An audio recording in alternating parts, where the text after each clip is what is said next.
Et là, quand tu te rends compte qu'elle continue à aller dans la secte, en fait, comment tu le prends Je le prends, la première chose que je me dis, c'est si elle me le cache, c'est qu'ils m'en veulent.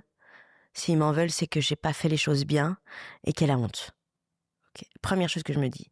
Deuxième chose que je me dis, mais pourquoi moi je peux pas y retourner? Elle me prive de ça, j'en veux quoi. En fait, tu avais envie d'y aller Mais en à fait, nouveau? ben, j'avais envie parce que c'était, tu sais quand je savais ce qu'il fallait faire. Que j'ai tous les codes, j'avais à l'époque, putain, j'avais à Ouais. l'époque tous les codes. Tu vois? Et puis c'est resté mes copines, hein, mes copains, les gens avec qui j'avais grandi. Et puis dans la société, moi, je trouve pas ma place. Alors pour le coup, je parle encore au présent. Je trouve pas ma place. Tu vois? C'était trop compliqué d'être à 15 ans jusqu'à 18 ans dans la vie dans laquelle j'avais. Donc c'était un peu ma soupape, les Raéliens. Ouais.